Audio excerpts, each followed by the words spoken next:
And so, my fellow Americans, ask not what your country can do for you. Ask what you can do for your country. I pledge you that we shall neither commit nor provoke aggression, that we shall neither flee nor invoke the threat of force, that we shall never negotiate out of fear, and we shall never fear to negotiate. Terror is not a new weapon. Throughout history, it has been used by those who could not prevail, either by persuasion or example. But inevitably they fail, either because men are not afraid to die for a life worth living, or because the terrorists themselves came to realize that free men cannot be frightened by threats, and that aggression would meet its own response. And it is in the light of that history that every nation today should know, be he friend or foe, that the United States has both the will and the weapons to join free men in standing up to their responsibility. All free men, wherever they may live, are citizens of Berlin. And therefore, as a free man, I take pride in the word, Ich bin ein Berliner. The path we have chosen for the present is full of hazards, as all paths are. But it is the one most consistent with our character and courage as a nation and our commitments around the world. The cost of freedom is always high, but Americans have always paid it. And one path we shall never choose, and that is the path of surrender or submission. We choose to go to the moon. We choose to go to the moon in this decade and do the other things, not because they are easy, but because they are hard. Because that goal will serve to organize and measure the best of our energies and skills.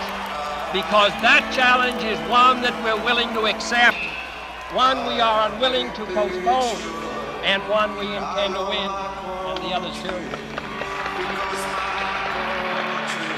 I believe in an America where the separation of church and state is absolute, where no Catholic prelate would tell the president, should he be Catholic, how to act, and no Protestant minister would tell his parishioners for whom to vote, where no church or church school is granted any public funds or political preference, and where no man is denied public office merely because his religion differs from the president who might appoint him or the people who might elect him.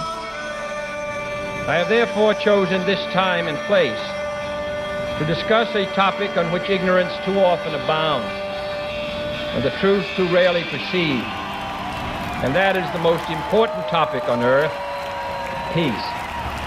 What kind of a peace do I mean, and what kind of a peace do we seek? Not a Pax Americana, enforced on the world by American weapons of war. Not the peace of the grave or the security of the slave.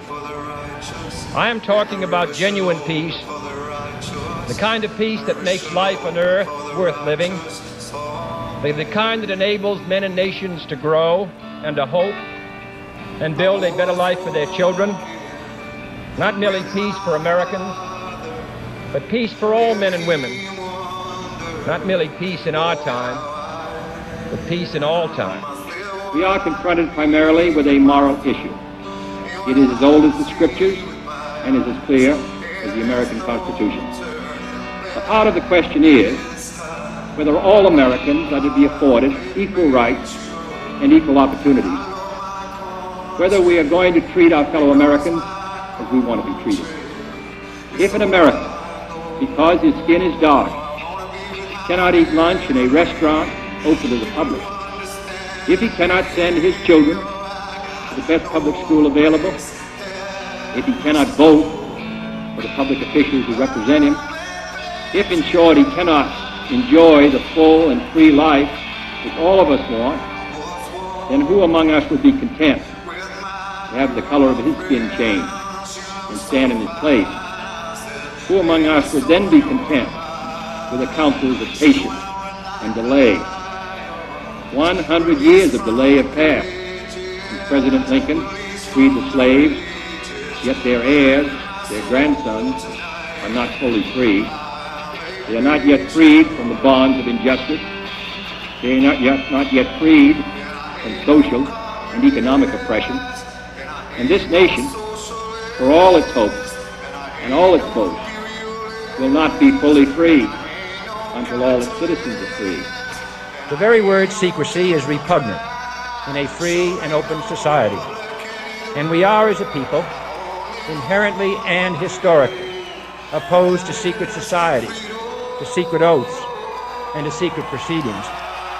We decided long ago that the dangers of excessive and unwarranted concealment of pertinent facts far outweighed the dangers which are cited to justify it. Even today, there is little value in opposing the threat of a closed society by imitating its arbitrary restrictions. Even today, there is little value in ensuring the survival of our nation if our traditions do not survive with it. And there is very grave danger that an announced need for increased security will be seized upon by those anxious to expand its meaning to the very limits of official censorship and concealment. That I do not intend to permit to the extent that it's in my control.